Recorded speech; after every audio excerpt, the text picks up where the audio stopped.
কোনো রকম কোনো ভূমিকা না করেই একেবারে কাজের প্রসঙ্গে আসা যাক। ছাদ বাগানটা এখন যেমন রয়েছে পুরোটাই ওলট পালট করে নতুন ভাবে গোছাবো শীতের জন্য। এটা আমি প্রতি বছরই এই বর্ষা সময় থেকেই শুরু করি। যেহেতু আমি একা হাতে করি বাগান, সেই জন্য সাহায্য করার মতো কেউই থাকে না। আর একা হাতে বাগান করলে সময়ের কাজ সময় না করলেই বিপদ, কাজটা বেড়ে যাবে, তখন করতে ভীষণ চাপের মধ্যে পড়ে যাওয়া যায়। ছাদ বাগানের যত লতানো গাছ আছে, যেমন লাউ, কুমড়ো, ঝিঙে, কাঁকড়ি, তরমুজ, ফ্রুটি, শসা, এই সমস্ত গাছ তুলে ফেলে দেবো। আর কোনো মায়া বাড়িয়ে রেখে দেবো না। ফল পাচ্ছিলাম প্রচুর, কিন্তু এক নাগারে ফল পেতে পেতে একেবারেই ফ্রেড আপ হয়ে গেছে। আমার ভালো লাগে না এক নাগারে কোনো ফল বা সবজি খেতে। তাছাড়া ঋতুর সাথে সাথে ছাদ বাগানটাকেও নতুন রূপ দিতে কিন্তু আমার খুবই ভালো লাগে। যেমন শীতের পর গরমের জন্য প্রস্তুত করি, নতুন করে সাজাই, বর্ষাতেও আলাদাভাবে সাজাই এবং শীতের জন্য তাই প্রস্তুতি করি। একটু অন্যরকম ভাবে চেঞ্জ করলে জিনিসটা দেখতেও ভালো লাগে, আর এক নাগারে এক জিনিস দেখতে বোর লাগে না। এই দেখুন সমস্ত গাছপালা সব অগোছালো হয়ে গিয়েছে। এদিকে সমস্ত গাছ কাটাই ছাটাই করা শুরু করে দিয়েছি, লতানো গাছ সব ফেলে দেবো। আর কোনো ফলের দরকার নেই, প্রচুর ফল পেয়ে গেছি, প্রচুর কাঁকড়ি, প্রচুর শসা, আর কুমড়ো শাক তো অনেকেই পেয়েছি, লাউও পেয়ে গেছি, কুমড়োও পেয়েছি, সবই তো আপনাদেরকে শেয়ার করেইছি। এই টপ মপ সব খালি করে দিয়েছি। দেখুন যেখানে যা যা লতানো গাছ ছিল সমস্তগুলোকেই, লতানো গাছে ফল হয় প্রচুর বা সবজি হয় প্রচুর, কিন্তু বন জঙ্গলও হয়ে যায়। তাছাড়া লতানো গাছ বেশি ঘন হয়ে গেলে সূর্যের রোদ আলো তাপ কোনো কিছুই পায় না অন্যান্য গাছ, সেক্ষেত্রে অন্যান্য গাছেরও ফুল ফলটা কমে যায়। আমার ছাদ বাগানটা যেহেতু অনেকটাই ছোট, তাই জন্য বেশি দিন আমি লতানো জাতীয় গাছ রাখতে পারি না। অনেকের বাগান অনেক বড় বড় হয়, সেক্ষেত্রে কোনো অসুবিধা হয় না অনেক বড় বাগান থাকলে, কিন্তু আমার যেহেতু এইটুকুনি ছাদ, তাই জন্য একসাথে এত কিছু গাছ হবে না। সেটা গাছ হয়ে গেলেও ভালোভাবে ফল পাওয়া যাবে না, বা সবজি পাওয়াও যাবে না, বা ফুলও হবে না। সেই কারণেই মাঝে মধ্যে গাছপালা ফাঁকা করে দেওয়াটা খুবই দরকার। এই দেখুন এদিকেও কাঁকড়ি গাছ, তরমুজ গাছ আর করলা, উচ্ছে গাছগুলো তুলে দিয়েছি। এই সমস্ত গাছগুলোকে সমস্ত কিছুই কাজে লাগিয়ে দেবো। এই গ্রো ব্যাগের গাছগুলোকে তুলে দিয়েছি। গ্রো ব্যাগগুলোকে এবার আস্তে আস্তে সেখান থেকে সরিয়ে দিয়ে ক্যারেটগুলোকে সরিয়ে সরিয়ে ভালোভাবে ঝাঁট দিয়ে পরিষ্কার করব। এমনিতেও বর্ষা চলছে, যেহেতু আজকে একটু বৃষ্টিটা কম আছে, কিন্তু বৃষ্টি তো এখনো পর্যন্ত হবে, তাই সব কাজ তো একদিনে করা সম্ভব না। যতটা পারবো করব।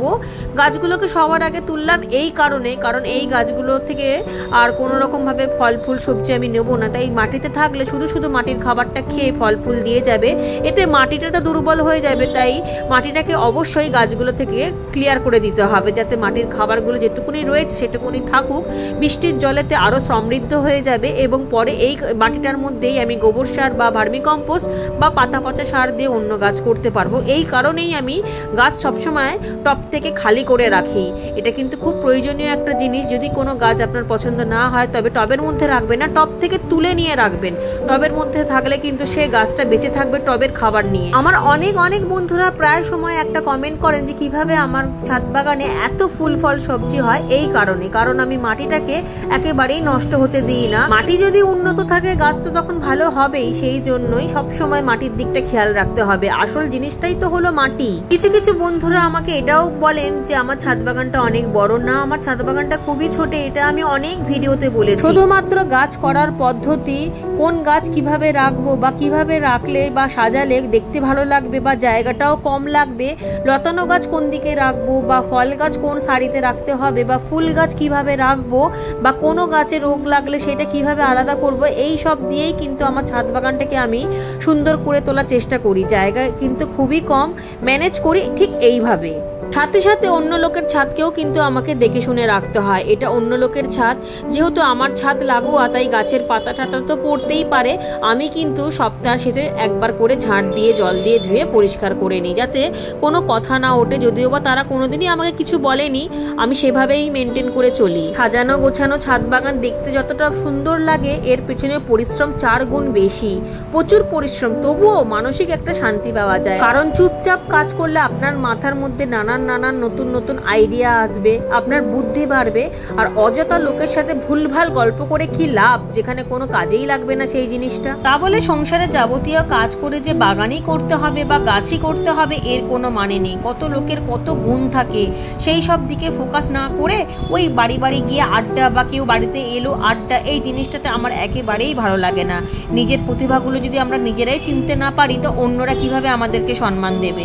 আবার অনেক সময় আছে যে আমার কিছু দুঃখী বন্ধুরা আমাকে বলে, আমরা তো সংসারের কাজ করে সময়ই পাই না, বাগান কি করে করবো? আরে বাগানই যে করতে হবে এর কি কোনো মানে আছে? মনে ঈশ্বরের আরাধনাও তো করা যেতে পারে, ঈশ্বরের জন্যও কি সময় নেই? শুধুমাত্র দুবেলা ঠাকুরকে দিয়ে দিলেই ব্যাস ঈশ্বরের প্রতি ভক্তি হয়ে গেল? বা দিনক্ষণ দেখে সত্যনারায়ণ পুজো করা বা সিন্নি দেওয়া, এটাই কি ঈশ্বরের আরাধনা? অথচ আমি ছোট থেকেই একটা জিনিস লক্ষ্য করি, অন্যের সমালোচনা করার বেলায় মানুষের কাছে অগাধ টাইম থাকে। পূর্ণিমা বিশ্বাস বোন আমার, আমি কিন্তু কাউকে উদ্দেশ্য করে এই কথাটা বলিনি।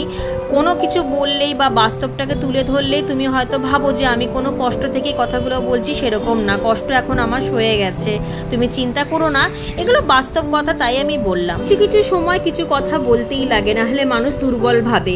ঠিক এরকমই অনেকেই ভাবে বাগান করাটা মানে একটা বেকার ফালতু কাজ, কোনো কাজ নেই তাই বাগান করি, সেই জন্যই কথাগুলো বলা, আর কিছুই না। আমার এই ছোট ছাদ বাগান চ্যানেলের অনেক বন্ধুরাই জানেন যে আমার রান্নারও চ্যানেল আছে। তাহলে রান্না বান্না ঘরের যাবতীয় কাজ করার পরও যদি আমি ছাদ বাগান করতে পারি তাহলে অন্যরা কেন পারবে না?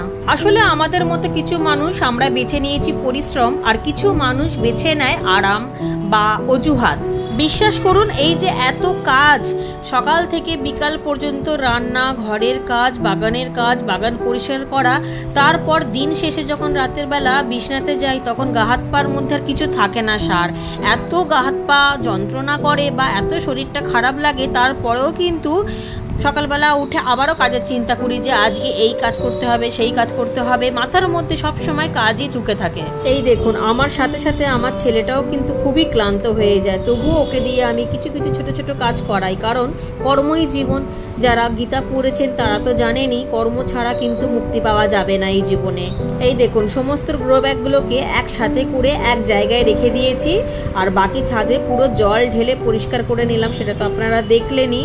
সমস্ত গাছের সাইড করে করে রেখে দিয়েছি, আর যেগুলো স্ট্যান্ড পাইনি, কারণ যতগুলো স্ট্যান্ড ছিল বেশিরভাগটাই আমি কিন্তু এই গ্রো ব্যাগের তলায় দিয়েছি, যাতে বর্ষার জল কোনো রকমভাবেই ছাদে বসতে না পারে।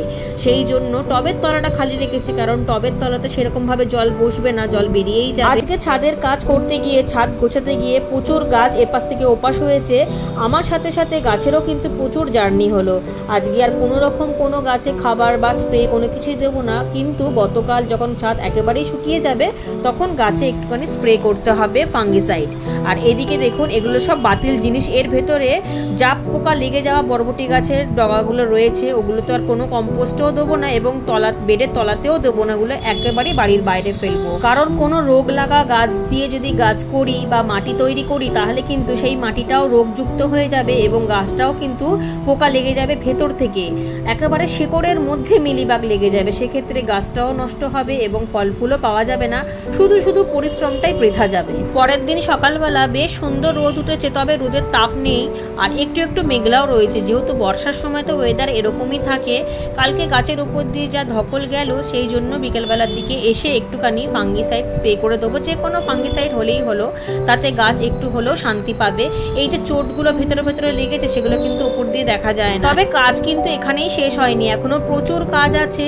যেহেতু আমি প্রথমেই বলেছি একসাথে সমস্ত কাজ একদিনে করা সম্ভব নয়, অল্প অল্প করে সমস্ত কাজ আমি করব। শীতের তো আর বেশি দিন সময় নেই, যেহেতু বর্ষা শেষের দিকে আর পুজোর পরে শীত চলে আসবে, আর পুজো তো সামনেই, সেই জন্য অল্প অল্প করে সমস্ত কিছু এখন থেকেই গোছাতে শুরু করলাম। সমস্ত আগাছা ঠাগাছা পরিষ্কার করে লতানো গাছগুলো সরিয়ে দিয়ে বাগানটাকে একটু ফাঁকা করেছি। চলুন তাহলে দেখা যাক কিরকম লাগছে বাগানটা। এখন আর কোনো রকম কোনো গাছ টাছ লাগাবো না, কারণ মাটি তৈরি করা নেই। যে গ্রো ব্যাগগুলো রয়েছে, মানে কালকে তো প্রচুর গ্রো ব্যাগ মাটি শুদ্ধ একসাথে রেখেছি, সেইগুলো রোদ উঠলে সমস্ত রোদে দেবো, রোদ খাওয়াবো, তার উপর খাবার দাবার মিশিয়ে শীতের জন্য মাটি প্রস্তুত করব। তাছাড়া বেকার বেকার যে গাছগুলো রয়েছে, যে গাছগুলো কোনো কাজেই লাগছে না, সেই গাছের টবগুলোকেও তো খালি করতে হবে শীতের জন্য, কারণ শীতে প্রচুর টব লাগে, প্রচুর গ্রো ব্যাগ বা ক্যারেট, সেইগুলোকেও তো ধীরে ধীরে সব ক্লিয়ার করতে হবে। আমি আপনাদেরকেও বলবো আগে থেকেই কোনো কিছু কেনাকাটা করবেন না, দেখবেন যে ছাদ বাগানে এরকম অনেক টব থাকবে বা গ্রো ব্যাগ বা ক্যারেট থাকে, সেগুলোকে অনায়াসেই কিন্তু কাজে লাগানো যায়। কারণ কি, সেগুলো তো শুধুমুধু জায়গা ঘিরে বসেই থাকে, যেগুলো দরকার লাগবে না সেই গাছগুলোকে কম্পোস্টে ব্যবহার করে নেবে। তা বলে ফল ফুল দেওয়া কোনো গাছ কিন্তু কেটে নষ্ট করে দেবেন না। বেশ খানিকটা সময় নিয়ে বাগানে যাবেন, দেখবেন কত জায়গা কিন্তু আপনারা পেয়ে যাবেন গাছ করার মতো। শুধুমুধু টাকা খরচা করে গ্রো ব্যাগ বা ক্যারেট বা টব কিনে জায়গা জড়ো করে তো কোনো লাভ নেই। তাছাড়া যতটা পারবেন খরচা কমিয়ে বাগান করবেন, সেই বাগান করার মজাটাই কিন্তু আলাদা। অযথা অনেক অনেক টাকা নষ্ট করে বাগান করলে কিন্তু মনটা ধীরে ধীরে খারাপ হয়ে যায়। সার কিছুটা কিনুন, কিছুটা নিজেরা তৈরি করুন, দেখবেন কতটা ভালো তৈরি হবে। একটু একটু করে সবকিছু জিনিস রেডি করতে থাকুন। কোনো সময় হয়তো একটুখানি সার রেডি করলেন, বা কোনো সময় গাছের স্ট্যান্ড, বা কোনো সময় টব। তবে সবকিছু আগে থেকে জোগাড় করে রাখলেও বীজটা কিন্তু আগে থেকে কখনোই জোগাড় করে রাখবেন না। বীজ কিন্তু ডেট অনুযায়ী কিনবেন। আর অবশ্যই যে দোকান দিয়ে কিনবেন সেই দোকানটা যেন চালু দোকান হয়, মানে পুরনো বীজ যেন সেখানে না থাকে। অনেক বিক্রি বাট্টা হলে কিন্তু পুরনো বীজ থাকেই না। আর বীজ কেনার সময় জিজ্ঞাসা করে নেবেন যে শীতের বীজ কিনা বা গরমের বা বর্ষার বীজ কিনা, কারণ বীজ কিন্তু 3 রকমের হয়। আপনি যদি গরমের বীজ শীতে বসান, সেক্ষেত্রে কিন্তু ফলন একেবারেই পাবেন না। আবার একটা কথাও আছে, সবসময় যে বড় বড় নার্সারিতে ভালো বীজ পাবেন সেরকমও কোনো ব্যাপার নেই। অনেক সময় চলতি যে দোকানগুলো আছে, মানে ফুটপাতের উপর যারা অল্প অল্প দানা নিয়ে বসে, তাদের বীজও কিন্তু খুব ভালো হয়। এরকম কোনো মানে নেই যে ব্র্যান্ডেড জিনিসই ভালো হবে। তবে শীতের চারা যদি এখন থেকে আপনারা পান তাহলে তো খুবই ভালো কথা। এই সময় এই বর্ষার মধ্যে চারাগুলো কিন্তু খুব ভালোভাবে লেগে যাবে, কিন্তু আমাদের এখানে সেই স্কোপ নেই। এত তাড়াতাড়ি কোনো কিছুই পাওয়া যায় না, তাতে কোনো চাপ নেই। শীত আসুকই না, শীত আসতে তো বেশ কিছুটা সময় রয়েছে, তখনই বসানো যাবে। সেইভাবেই কিন্তু আমি প্রতিটা বছর বাগান করি। এই দেখুন, এই ব্যাগগুলো এইভাবে রেখেছি স্ট্যান্ডের তলা দিয়ে, জলগুলো কিন্তু সবই বেরিয়ে গেছে, যেহেতু স্ট্যান্ডের মধ্যে রেখে দিয়েছি যাতে কোনো রকমভাবে জল না যাবে। এটা তো আমি কিছুক্ষণ আগেই বললাম। বাকি যে গাছগুলো, কিছু কিছু গাছ যেগুলো আছে স্ট্যান্ড ছাড়া, সেগুলোতে কোনো অসুবিধা হবে না। গত বছরের বীজ যদি কিছুটা রয়ে যায় আপনাদের কাছে, তাহলে সেই বীজটা এখন ফেলতে পারেন। তাহলে কিন্তু শীত আস্তে আস্তে চারাগুলো বেশ লেগেও যাবে এবং বড়ও হয়ে যাবে, আর শীতের সময় ভরপুর সবজি পেয়ে যাবেন। এই দেখুন, এগুলো হচ্ছে গত বছরের বেগুন গাছ, এখনো পর্যন্ত বেগুন হয়ে যাচ্ছে। এগুলো কিন্তু পুরনো গাছই। তবে বেগুন গাছের ক্ষেত্রে একটা বিশেষ জিনিস আমি লক্ষ্য করেছি, নতুন গাছে যে পরিমাণে বেগুন হয়, পুরনো গাছে কিন্তু সেই পরিমাণে বেগুন হয় না। সেই জন্য বেগুনটা চেষ্টা করবেন সিজনেরটা সিজনে করাই ভালো। আর কম ফলন হলেই আমি কিন্তু তুলে ফেলে দিই। শুধুমুধু ওই একটা দুটো বেগুন থাকার থেকে নতুন গাছ বসিয়ে দেওয়াটাই আমার কাছে শ্রেয়। তাদের মাটি তৈরি করতে হবে, তার জন্য বেশ কিছুটা জায়গা আমার দরকার ছিল। সেই জন্য প্রতি বছরের মতো এবছরও খানিকটা জায়গা বার করে নিলাম ছাদে, এই কারণে, কারণ বর্ষার শেষেই কিন্তু মাটি প্রস্তুত করতে হবে। মাটিতে খাবার তৈরি করে নিয়ে গ্রো ব্যাগ ভরতে হবে, টব ভরতে হবে, ক্যারেট ভরতে হবে, তবেই তো শীতের কাজ করতে পারবো। আর এইদিকে জায়গাটা আমার খুব দরকার ছিল, তাই জন্য একটু অন্যরকম ভাবে সাজালাম। মধ্যখানটা প্রায় ফাঁকাই করে দিয়েছি, সাইড দিয়ে সমস্ত গাছগুলো রেখে দিয়েছি। তরল সার তো অনেকদিন আগে থেকেই বানাতে শুরু করে দিয়েছি, যেহেতু গরমের সময় সমস্ত তরল সারই গাছে কাজে লেগে গেছে। সেই জন্য অনেক দিন ধরেই আমি তরল সার তৈরি করতেও শুরু করে দিয়েছি, আরও করতে হবে। ঠিক আছে বন্ধুরা, আজকের ভিডিওটা আমি এখানেই রাখলাম। সবাই খুব ভালো থাকবেন।